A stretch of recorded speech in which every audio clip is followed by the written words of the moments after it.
Hello guys, কেমন আছেন? আশা করি খুব ভালো আছেন।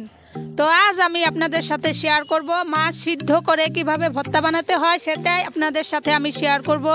তো এখানে আমি সিদ্ধ করে মাছগুলা নামিয়ে নিয়েছি এবং এগুলো মাঝে থেকে কাটা ছাড়াতে হবে। তো এগুলো আমি ছাড়িয়ে নিয়েছি এবং এখন আমি পেঁয়াজ কেটে নিয়েছি, 2 খণ্ড করে নিয়েছি ছিলে। তো এগুলো কুচি কুচি করে কেটে নিতে হবে।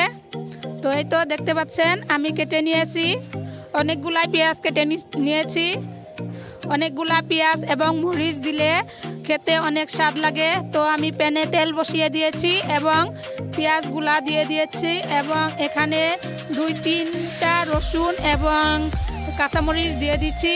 এগুলো তেলে ভালোভাবে ভাজতে হবে, খুব সুন্দরভাবে এগুলো ভাজতে হবে। তো এখানে দিয়ে দিব অল্প পরিমাণ হলুদ গুঁড়া। এই তো হলুদ গুঁড়া দিয়ে দিয়েছি।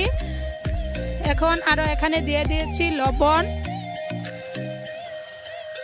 আগের থেকে দিয়ে দিলে এটা খেতে স্বাদ লাগবে, তো সেই জন্য আমি আগেই দিয়ে দিয়েছি।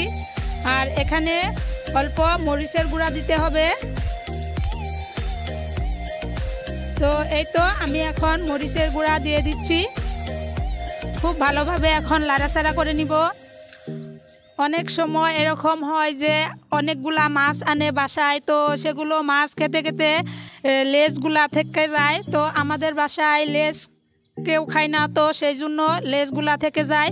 তো সেই লেজগুলা আমি ভাবলাম যে এরকম করে সিদ্ধ করে ভর্তা বানাই, তো সবাই খাবে এবং অনেক টেস্ট লাগবে।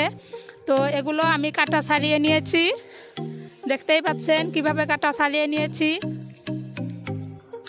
তো তারপর এগুলো পেঁয়াজগুলো ভাজা হয়ে গেছে, তো সেখানে এগুলো নামিয়ে দিয়েছি।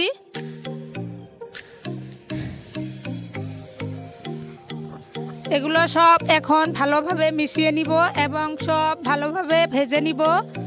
যত ভালোভাবে ভেজে নিব তত খেতে অনেক ভালো লাগবে। তো আমি খুব সুন্দরভাবে ভেজে নিব। এই তো দেখতে পাচ্ছেন আমার ভাজা হয়ে গেছে। এখন এগুলো ভাজা হয়ে গেলে আমি নামিয়ে নিব এবং এই তো নামিয়ে নিচ্ছি এবং হাত দিয়ে এগুলো ভর্তা বানিয়ে নিচ্ছি। তো এই তো দেখতে পাচ্ছেন সুন্দর ভর্তা হয়ে গেছে আমাদের। যেরকম দেখতেও সুন্দর লাগছে ওরকম খেতেও খুব সুস্বাদু লেগেছে। তো আপনারা ট্রাই করে দেখবেন। তো বাই বাই বন্ধু।